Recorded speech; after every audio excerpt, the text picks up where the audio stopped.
వాక్యమే దేవుడు, దేవుడే వాక్యము. వాక్యం మనలో ఫలించాలి. బిడ్డలారా జాగ్రత్తగా వినండి, వినండి. రెండు చేతులు జోడించి చెప్తున్నాను, వినండి.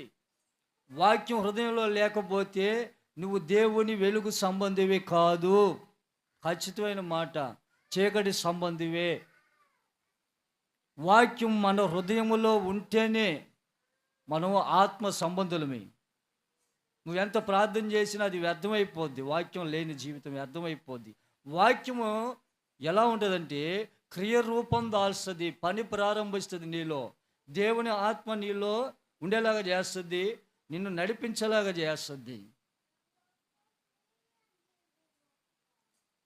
మందిరంలోకి వచ్చి ప్రార్థన చేస్తున్నావు, ఆరాధన చేస్తున్నావు, వాక్యం ఉండడం లేదంటే వాక్యం ఎవరు ఎత్తుకెళ్తున్నారు నీ హృదయంలోంచి? ఎవరు ఎత్తుకెళ్తున్నారండి? దుష్టుడు. వాడికి కావాల్సింది అదే. నువ్వు గొప్ప పాటకారులే, నేను కూడా పాడతా. నువ్వు గొప్ప ఆరాధికురాలు, నేను కూడా చేస్తా. చూడు వాడు రెక్కలిప్పాడండి, ఎలా చేస్తాడండి సంగీతం, నేను కూడా చేస్తా. నువ్వు గొప్ప ప్రసంగికుడు, నేను కూడా చేస్తా ప్రసంగాలు. వాక్యం నిలిచిందనుకోండి, అబ్బో ఇడు మారిపోతాడురా, మన మాట వినదు. వాక్యం నిలవాలి, వాక్యం మన హృదయంలో ఉండాలి. వాడు ఎత్తుకునేది తెలుసా? నువ్వు బాగా పాట పాడావులే, వాడు మందిరం బయటే ఉంటావు, బాగా పాట పాడావులే, ఆరాధన చేసేవాళ్ళే, బాగా వినాలి, నువ్వు బయటికి రా, నువ్వు ఎంత విన్నావు నీ హృదయంలో నేను తీసుకుంటా వాక్యం అని. మందిరం బయటికి వెళ్ళిన తర్వాత ఆలోచన మనసులోంచి ఏం తీస్తున్నాడు? వాక్యం తీసేస్తున్నాడు. అంగుబో చాలు. ఇది కానీ నువ్వు పెట్టుకుని వెళ్తే నువ్వు కుటుంబంలోకి వెళ్ళి ఆ ప్రకారం నడుచుకుంటావు, బయట అలా మాదిరి ఉంటావు. అలా జరుగుతూ ఉండే, ప్రతిరోజు జరిగేది అదే. కానీ మన ఆత్మీయ జీవితంలో ఆత్మలో ఏముండాలండి? దేవుని వాక్యము. ఆ వాక్యం మనలో ఉంటే దేవుడు మనలో హృదయంలో నివాసం చేస్తున్నట్టు. వాక్యం నింపుకోవాలి, వాక్యం నిలవాలి. కాబట్టి ప్రేమైన దేవుని బిడ్డలారా, వాక్యము ఉంటే మన జీవితం ఎంతో పరిపక్వతలో ఉంటుంది. ఆత్మలో ఎదుగుతావు, కుటుంబంలో క్షేమంగా ఉంటావు, సంఘంలో క్షేమంగా ఉంటావు. అందుకంటే నీ శరీరం వాక్యం మన హృదయంలో ఆత్మలో ఉంటే మన శరీరం ఆరోగ్యంగా ఉంటుంది. తప్పులు చేయడానికి, పాపాలు చేయడానికి అవకాశం ఇవ్వదు. వాక్యం ఎందుకు ఉండాలంటే మన హృదయంలో నువ్వు పాపమైన మార్గాల్లో నడుస్తాయేమో వాక్యం నీకు గుర్తు చేస్తుంది. నువ్వు వెళ్ళే మార్గం సరిలేదు, ఇగో వాక్యం చూసుకో. ఏ చీకటి త్రవ్వలను వెళ్తున్నావు వాక్యం గుర్తు చేస్తుంది. ఏ ఆత్మీయులు ఎలా పడిపోయినావు వాక్యం తట్టగొట్టి లేవనెత్తుంది. ప్రార్థన చేయి అని వాక్యం నిన్ను సరి చేస్తుంది, వాక్యం నిలబెట్టుద్ది. నువ్వు పాపం జోలికి పోబాకు, ధనాపేక్ష జోలికి పోబాకు, అపవిత్ర జోలికి పోబాకు. అని ఎవరు నిన్ను నడిపించేది? నిన్ను వాక్యము. ఆ వాక్యానికి మనం లోబడాలి, వాక్యాన్ని అంగీకరించాలి, వాక్యాన్ని హృదయంలో చేర్చుకోవాలి. చేర్చుకున్న వాక్యం మన హృదయంలో నిలవాలి. హల్లెలూయా. ఈ భూమి మీదకి వచ్చి యేసే వాక్యం ప్రకటించలేదా? ప్రకటించారు. ఎంతమంది వాక్యాన్ని అంగీకరించారో అంతమంది రక్షణలోకి వచ్చారండి. ఎంతమంది వాక్యాన్ని అంగీకరించలేదో వారు ఏమైపోయారు? లోకంలో కలిసిపోయారు, లోకంలో కలిసిపోయారు. ప్రభు భూమి మీదకి వచ్చి కాముగా తిరిగాడా? వాక్యాన్ని ప్రకటించాడు. దేవుడు పరలోకమందు దేవుడు, తండ్రి అయిన దేవుడు ఏది చెప్పాడో అదే భూలోకంలో నువ్వు జరిగించు అని తండ్రి చిత్తాన్ని జరిగించాడు. ఇప్పుడు మనం యేసయ్య బిడ్డలైన మనము ఎవరి చిత్తాన్ని జరిగించాలి? యేసయ్య చిత్తాన్ని జరిగించాలి, తండ్రి చిత్తాన్ని మనము జరిగించాలి. అనగా వాక్యం మనలో ఉంటే తండ్రి చిత్తాన్ని జరిగించగలము. హల్లెలూయా. కాబట్టి వాక్యం వినండి, వినటం వల్ల ఏం కలగద్ది? విశ్వాసం. నువ్వు వాక్యం వినగలది నీలో విశ్వాసం కలగద్దండి. ఆ విశ్వాసం ద్వారా అనేక కార్యాలు జరుగుతున్నాయి. ఆ విశ్వాసం ఉంటే నువ్వు నమ్మగలిగితే, నమ్మట నీ వల్ల సమస్తం సాధ్యమని దేవుడు రూఢీపరుస్తున్న వాక్యం ద్వారా. ఆ వాక్యం ద్వారా నువ్వు పట్టబడితే, నువ్వు విశ్వాస జీవితము నువ్వు నిలబడగలిగితే నువ్వు అధికమైన ప్రార్థన చేయగలవు, ఒక ఆత్మను సంపాదించి సంఘానికి అప్పగించగలవు, సంఘంలోకి తీసుకురాగలవు, ఒక ఆత్మకి సువార్త చెప్పగలవు. ఆత్మల భారం కలిగి కన్నీరు గార్చగలవు. నీ పేరు నా పేరు దేవుడు వాక్యం మన హృదయంలో ఉంటే ఆ విశ్వాసం వలన మన పేరుని ఏం చేస్తాడు దేవుడు? గొప్ప చేస్తాడు. నువ్వు ఎవరి నామాన్ని గొప్ప చేయాలి? దేవుని నామాన్ని గొప్ప చేయాలి. హల్లెలూయా. కాబట్టి ప్రియమైన సహోదరి సహోదరులారా, వాక్యం వినండి. విన్న వాక్యాన్ని విడిచిపెట్టొద్దు. ఎవరు చెప్పేది వాళ్ళే. ఆ బిడ్డలు నిలబెట్టినా చెప్తారు, నిలబడినా చెప్తారు, అందరు చెప్పేది ఆ వాక్యమే. ఆ వాక్యాన్ని వినండి. ఆయన చెప్తే మేమేంది వినేది, వీళ్ళు చెప్తే ఏంది మాకు తెలుసులే, మేము యూట్యూబ్ భక్తులు ఆ భక్తులు అంటే అది కరెక్ట్ కాదు. ఎన్ని పనులు చేసుకున్నా సంఘంలో చెప్పే వాగ్దానాన్ని వినండి. ఫోన్లో ఎన్నెన్నో వాక్యాలు వస్తాయి.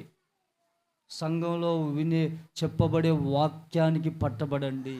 వాక్య క్రమానికి నడవండి. అదే అపోస్తలుడైన పౌలు గారు చెప్తున్న మాట ఏంటి తెలుసా? పరలోకమందు దేవుని దూత వచ్చి మీకు చెప్పినా వినొద్దు అన్నాడు. ఎందుకని? సంఘాలతో ఎందుకు చెప్పాడు? పరలోకమందు దూత వచ్చి నీకు చెప్పినా వినొద్దు. దేవుని దూతలు వచ్చిన అంటే సంఘంలో ఆల్రెడీ ఒక దూతను పెట్టి ఉన్నాడు. ఏ దూతను పెట్టి ఉన్నాడండి? దేవుని రక్తము చేత అభిషేకించబడిన దూతను పెట్టి ఉన్నాడు. ఆయన సేవకుడు నోటి గుండా వచ్చే మాట మాత్రమే మీరు విని నడుచుకోండి. హల్లెలూయా. మాట ప్రకారమే. సేవకుడు ఎవరిని వెంబడిస్తున్నాడు? క్రీస్తుని. ఆ క్రీస్తుని వెంబడిస్తున్న సేవకుని చూసి మీరు వెంబడించాలి. అలాగే పౌలు గారు అన్న మాట, నేను క్రీస్తుని వెంబడిస్తున్నాను, నన్ను చూసి మీరు వెంబడించండి, నడవండి. హల్లెలూయా. కాబట్టి ప్రేమని దేవుని బిడ్డలారా, వాక్యం మనలో హృదయంలో ఉండాలి. ఈరోజు వాక్యం ఉపదేశం ఏంటంటే, కొన్ని మాటలు మిమ్మల్ని హెచ్చరించడానికి పరిశుద్ధాత్మ దేవుడు మాట్లాడాడు. ఈరోజు వాక్యం క్లుప్తంగా చెప్పి ముగిస్తాను. ఈరోజు ఎన్నో ఆదివారం? నెలకి చివరి ఆదివారం, చివరి రోజు. నెక్స్ట్ రోజు 6వ నెలలోకి వెళ్ళబోతున్నాం. ఈ 5 నెలలు కాచి కాపాడిన దేవుడు 6వ నెలలో మనం కాచి కాపాడాలా వద్దా? కాపాడాలనుకున్న వాళ్ళు చేతులెత్తి ఒకసారి దేవుడు స్తుతిద్దాం. చేతులెత్తి స్తుతించండి. భారం మీక. స్తోత్రం స్తోత్రం స్తోత్రం. హల్లెలూయా. ఈరోజు ఏ వాక్యం అయ్యా మాతో పంచుకోబోతున్నామని ప్రభువుని అడిగినప్పుడు ఆత్మలో ప్రభు చెప్తున్న మాట, నా తలంపులు మీ తలంపులు వంటివి కావు. ఏమంటున్నాడండి? మీ త్రోవలు నా త్రోవలు వంటివి కావు. ఇదే యెహోవా వాక్కు. ఈ దినం ఈ వాక్యంతో వాగ్దానాన్ని ప్రభు సెలవిచ్చాడు. హల్లెలూయా. ఈ వాగ్దానం ఎక్కడుంది చెప్పాలి. ఈ వాగ్దానం ఎక్కడుంది? భక్తులు యెషయా ప్రవచన గ్రంథం తీయండి, 55వ అధ్యాయము 8వ వాక్యం చెప్పండి. 8 నుంచి చదవండి బిడ్డలారా. యెషయా ప్రవచన గ్రంథం 55 అధ్యాయము 8వ వచనం నుంచి చదవండి. నన్ను నీతిమంతునిగా 55 ఉండు 55వ అధ్యాయము 8వ వాక్యం కానీ, నా తలంపులు మీ తలంపుల వంటివి కావు, మీ త్రోవలు నా త్రోవల వంటివి కావు, ఇదే యెహోవా వాక్కు. 9వ చదువు. ఆకాశములు భూమికి పైన ఎంత ఎత్తుగా ఉన్నవో మీ మార్గముల కంటే నా మార్గములు, మీ తలంపుల కంటే నా తలంపులు అంత ఎత్తుగా ఉన్నవి. చదువు. వర్షమును హిమమును ఆకాశము నుండి వచ్చి అక్కడికి ఎలాగు మరలక భూమిని తడిపి విత్తువానికి విత్తనమును భుజించువానికి ఆహారమును కలుగుటకై అది చిగిర్చి వర్ధిల్లునట్లు చేయునో, అలాగే నా నోటి నుండి వచనమును ఉండును. ఆమేన్. హల్లెలూయా. ఆమేన్. హల్లెలూయా. హల్లెలూయా. ఈ దినమందు పరిశుద్ధాత్మ దేవుడు మనతో చెప్తున్న మాటలు ఇవి. హల్లెలూయా.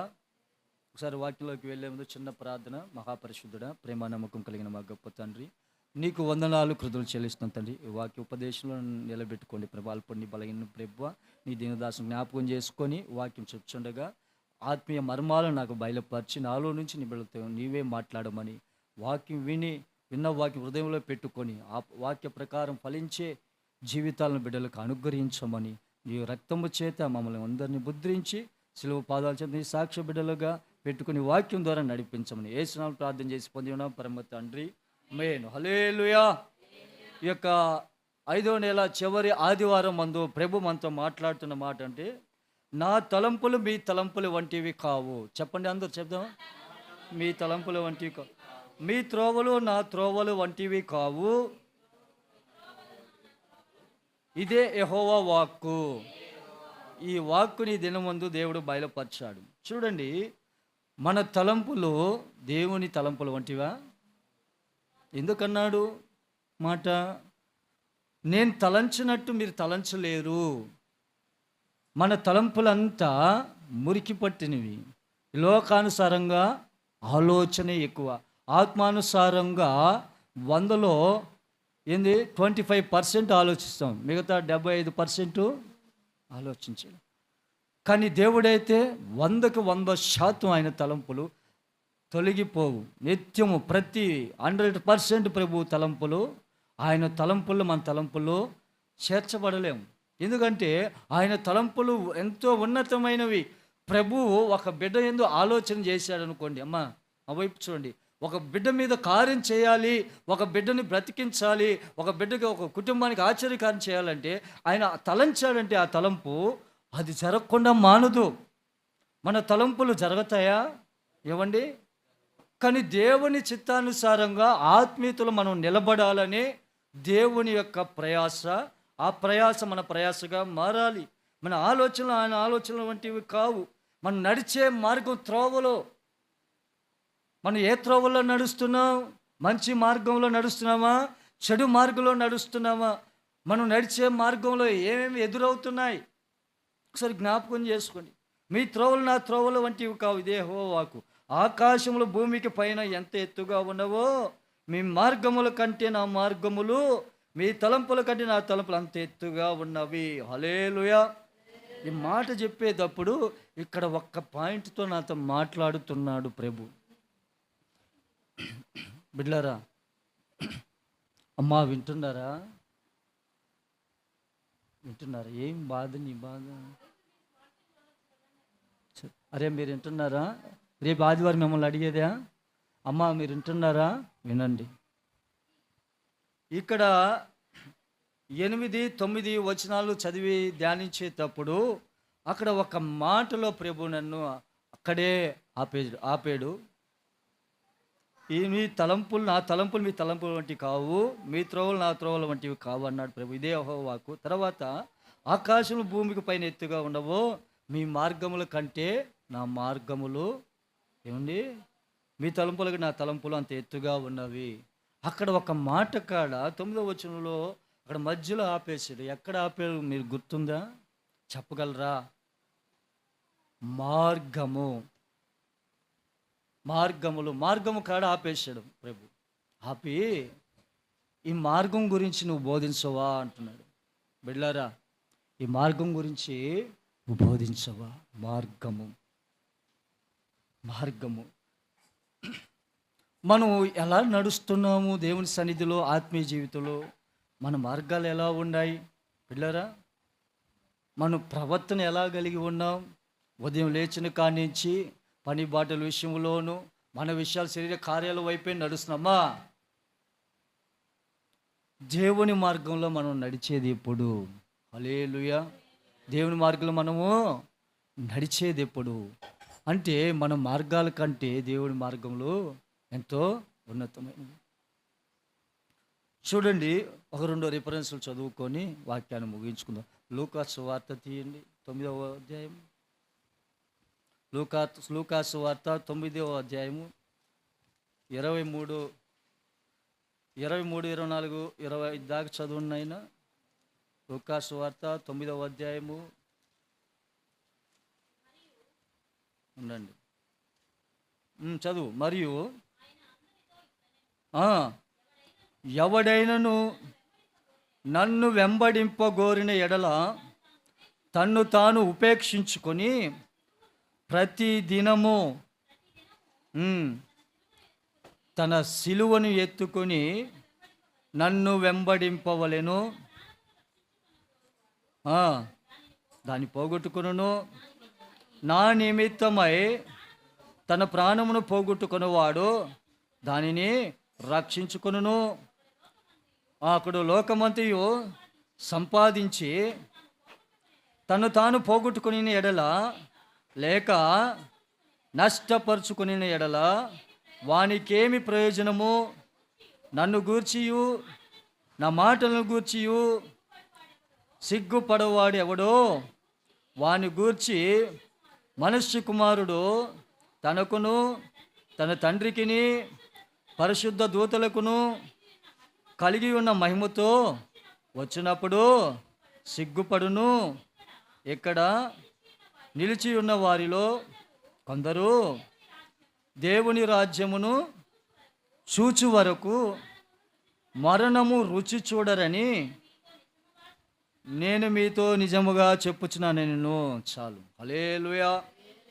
ప్రేమని దేవుని బిడ్డలారా, ప్రభు మార్గాల్లో మనం నడవాలంటే, ప్రభు రక్షణలో మనం నడవాలంటే ఇక్కడ ఏం ఉపేక్షించాలన్నాడు ప్రభు మనతో మాట్లాడుతున్న మాట? ఎవడైనను నన్ను వెంబడింపగోరిన ఎడల తన్ను తాను ఉపేక్షించుకొని ప్రతి దినము తన సిలువను ఎత్తుకొని ఏమండి నన్ను వెంబడింపవలెను. మనం ఎవరిని వెంబడించాలి? ఇది సేవకు వచ్చే బిడ్డలకైనా పరిచారకులకు రాదా? వర్తించదా? విశ్వాసులకు వర్తించదా? బాప్తిసం తీసుకున్న ప్రతి బిడ్డ మీద, భుజముల మీద ఏం మోపి ఉన్నాడు దేవుడు? ఏం మోపాడు? సిలువ. అది గుర్తుపెట్టుకొని భారం తర్వాత సిలువ. ఏముంది మన భుజముల మీదకి? సిలువ. ఇప్పుడు సర్కస్ చేస్తున్నారు, తీగల మీద నడుస్తారు కదా, వారి చేతులు ఏమి ఇచ్చారు? ఆ కర్ర లేకుండా ఆ చిన్న బిడ్డ నడవగలదా? ఏంటి ఆ కర్ర బ్యాలెన్స్ చేస్తుండే ఆ బిడ్డ నడవగలదు. ఆ సన్న తీగ మీద కాలు స్టెప్ బై స్టెప్ వేసుకుని. ఆ కర్ర లేకుండా ఆమె నిలబడలేదు. ఆ కర్ర లేకుండా నిలబడలేదు. బాప్తిసం తీసుకున్న లోకపరంగా ఆ బిడ్డ అలాంటి పనులు చేయాలంటే ఏదో ఒకటి ఆసరా కావాలి. బాప్తిసం తీసుకున్న ప్రతి బిడ్డ భుజముల మీద ఏం మోపాడు? సిలువను మోపాడు. ఆ సిలువ లేనిదే నువ్వు నడవలేవు. నువ్వు బాప్తిసం తీసుకున్న మాట ఏ ప్రయోజనం లేదు. బాప్తిసం నీళ్ళలో నుంచి బయటికి గతించిపోయి నీళ్ళ పాతి పెట్టి తిరిగి నువ్వు దేవుని జన్మించినప్పుడు మన మీదకి సిలువ దిగి వస్తుంది. ఆత్మ పౌరం వల్లే దేవుని మీదకి ఎలా దిగి వచ్చిందో అలాగే ప్రతి బిడ్డ మీద సిలువ కాడి మోపి ఉన్నాడు దేవుడు. అది ఎత్తుకొని మనము ఎవరిని వెంబడించాలి? యేసయ్యను వెంబడించాలి. అది సిలువ లేకుండా నువ్వు వెంబడించలేవు. సిలువ మార్గము. సిలువ దేన్ని సూచిస్తుంది? మార్గాన్ని సూచిస్తుంది. సిలువ నీతిని సూచిస్తుంది. సిలువ పాపం జోలికి పానివ్వదు.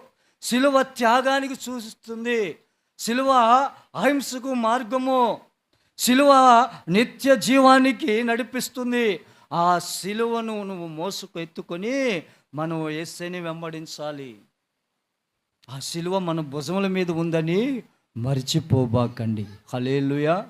అది మర్చిపోయే ఈ లోకంలో పాపాలు చేస్తున్నావు. నాకేముందులే, అరే వినండిరా, నాకేముందులే, నేను రక్షణ పొందుకున్నాను, నేను డైరెక్ట్గా దేవుని సన్నిధికి వెళ్ళిపోతానులే, నేను పాపాలు దేవుడు క్షమిస్తాను అనుకుంటే పొరపాటు. నేను రక్తంలో కడగబడ్డానులే, దేవుని రక్తం అంటే వెంబడించాలి. ప్రభు రక్తంలో కడగబడ్డావు కరెక్టే. నువ్వు ఎవరిని వెంబడించాలి? ఏం ఎత్తుకొని వెంబడించాలి? సిలువను సహించాలి. శ్రమ. సిలువలో ఏమేమి దాగబడి ఉన్నాయి? చెప్పాలి. చెప్పరే. నేను పెద్ద క్వశ్చన్ అడిగాను. ఇరుకు సిలువ ఏ మార్గం చూస్తుంది? ఇరుకు మార్గం. ఇరుకునందుండి ప్రవేశించాలి. విశాల మార్గంలో నువ్వు నడిస్తే చివరికి మార్గం ఇరుకైపోయి బాధలు. ఇరుకు మార్గంలో నువ్వు ప్రవేశిస్తే, సిలువ మార్గంలో నువ్వు ప్రవేశిస్తే, నడిస్తే చివరికి ఏం చూపిస్తాడు దేవుడు? విశాలత. దావీదు భక్తుడు అంటాడు కీర్తనలో, నేను ఇరుకునందుండి మొరపెడుచున్నాను, దేవుడు నాకు విశాలత కలుగు చేస్తాడు. నువ్వు ఇరుకునందుండి మొరపెట్టాలి. ఎలా ఇరుకు? నీ శ్రమ వచ్చిందా, నింద వచ్చిందా, కష్టం వచ్చిందా, ఆశీర్వాదం ఉన్నా సరే నువ్వు కన్నీరు గార్చాలి. ఆశీర్వాదం పొందుకున్న తర్వాత బిడ్డలో నుంచి ప్రార్థనలో కన్నీరుటి ప్రార్థన చేస్తున్నాడు చేయరు. ఒక కృపను పొందుకుంటారు, ఒక వరాన్ని పొందుకున్న తర్వాత వారిలో చిరునవ్వు తప్ప అతిశయం తప్ప ఏం కనపడుతుంది? కన్నీటి ప్రార్థన కరువైపోతుంది. 40 దినాల్లో ఉన్న కన్నీటి ప్రార్థన మిగతా సమయాల్లో ఉండడం లేదు. గుర్తు చేస్తాను. ఎవరో 190 మందిలో 10 మంది నిలుస్తున్నారు. నువ్వు ప్రతిరోజు నీకు కన్నీటి ప్రార్థన అనుభవం ఉండాలి. సిలువ ప్రార్థన ఉండాలి. సిలువను ఎత్తుకొని ప్రభువు మోస్తున్నప్పుడు సంతోషంగా ఎంజాయ్గా మోసాడా? సంతోషం, భారం కలిగి సంతోషమే. ఆయన సంతోషం బిడ్డల కొరకు మోసాడు. కన్నీరు విడిచాడండి. కన్నీరుతో పాటు ఇంకోటి చేశాడు. ఏం చేశాడు? రక్తము కార్చాడు. రక్తము, ప్రాణం విడిచిపెట్టాడు. యేసుని వెంబడించే బిడ్డలు ఆయన క్రియల్ని వెంబడించారు. యేసుని వెంబడించినటువంటి అర్థం ఏంటి? వాక్యాన్ని వెంబడించడమే యేసుని వెంబడించడం. వాక్యం మన హృదయంలో పెట్టుకొని, అమ్మా నిద్ర పెట్టుకొని కాదు, ఫ్యాన్ ఆపి చక్కగా నిద్రపోతున్నా యథాలం కూర్చొని.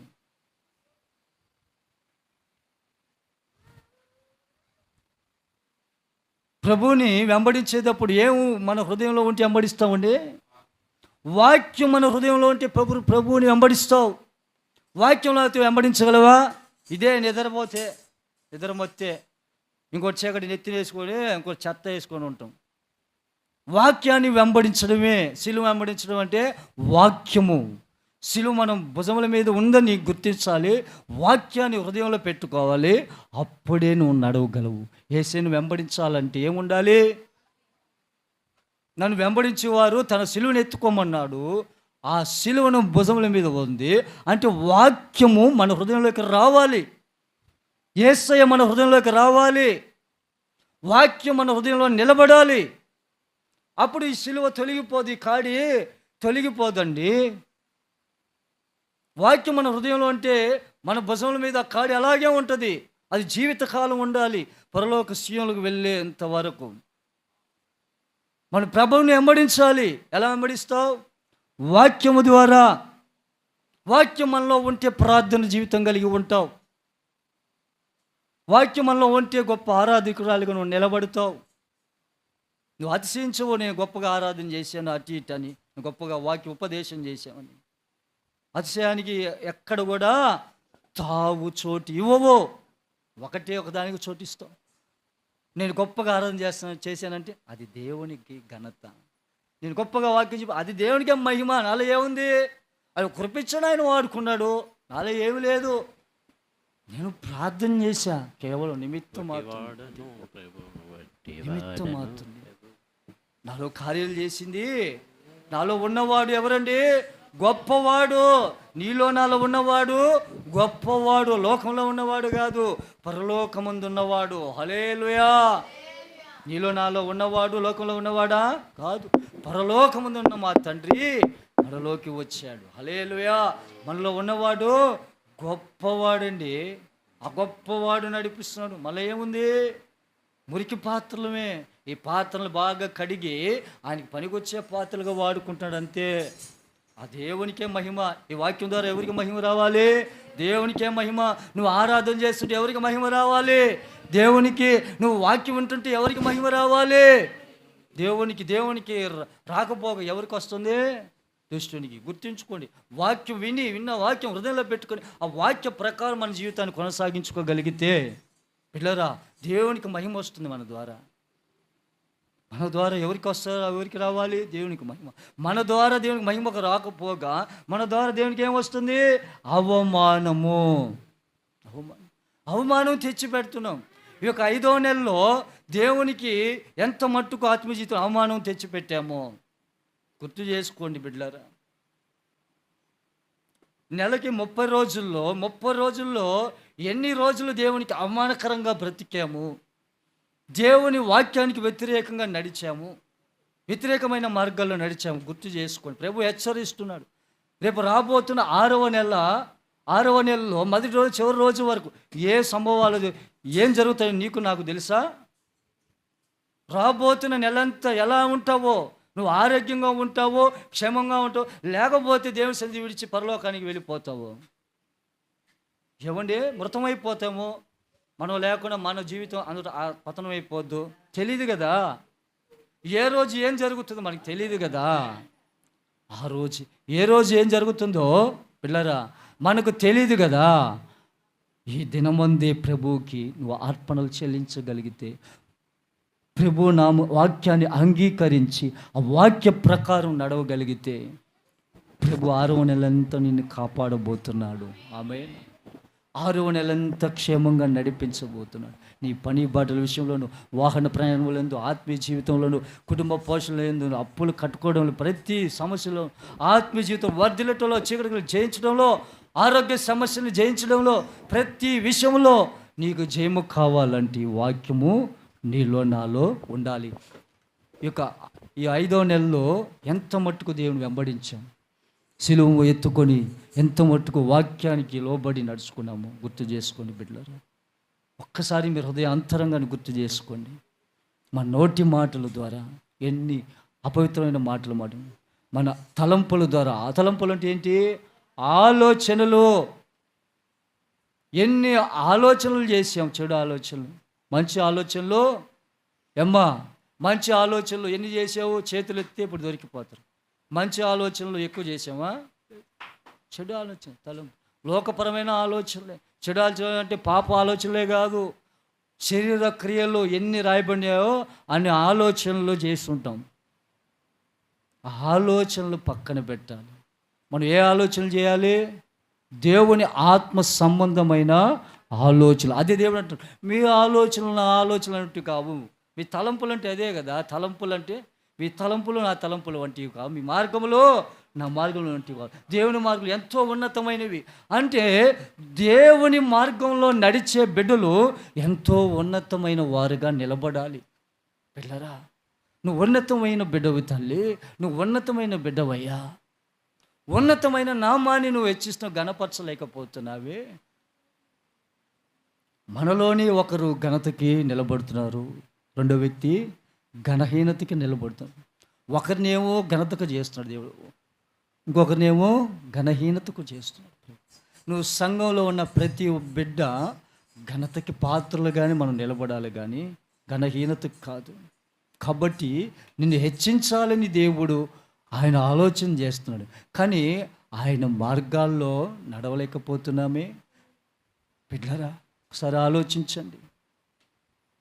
తన్ను తాను ఏమండి దేవుని వెంబడించుకోరు తన్ను తాను ఉపేక్షించుకోవాలి. ఉపేక్షించడం అంటే ఏంటి? మనల్ని మనమే పరీక్షించుకోవాలి.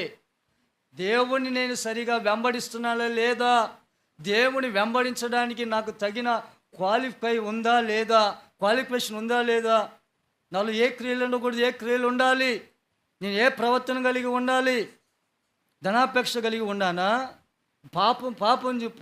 అపవిత్ర జీవితం కలిగి ఉన్నానా, పాపం చేయాలని ఆశపడుతున్నానా, జాగ్రత్తం చేయాలని ఆశపడుతున్నానా, ఏమంటే పొరుగువాని వస్తువు ఆశించాలని ఆశపడుతున్నానా, ఏం కలిగి ఉంటే నేను దేవుని వెంబడించలేకపోతున్నాను? ఒక్కసారి ఆలోచన చేసుకోండి. ప్రభు అంటున్న మాట, తన్ను తాను పరీక్షించుకోమంటాడు, ఉపేక్షించుకోమంటాడు. ప్రభు సేవ చేయాలన్నా సేవకులకి అదే మాట వర్తిస్తుంది. ప్రభు సేవ చేయాలంటే మనం లోకాన్ని విసర్జించాలి. లోకంలో సూర్యుని కింద ఉండే ప్రతిదాన్ని ఎలా చూడమన్నాడు? వ్యర్థముగా చూడమన్నాడండి. ఈరోజు వ్యర్థముగా చూడకపోగా అపరూపంగా చూస్తున్నాం, దేవుని సన్నిధికి దూరం అయిపోతున్నాం. కాబట్టి ప్రియమైన దేవుని బిడ్డలారా, మన మార్గముల కంటే దేవుని మార్గములు ఎంతో ఉన్నతమైన, భూమి కంటే ఆకాశము ఎంత ఎత్తుగా ఉందో, ఆయన కార్యాలు ఎంత ఎత్తుగా ఉన్నాయో, ఆ ఎత్తులో ఆ యొక్క ప్రార్థన శిఖరం మీద నిన్ను నన్ను నిలబెట్టాలని కదా దేవుడు ఆలోచన.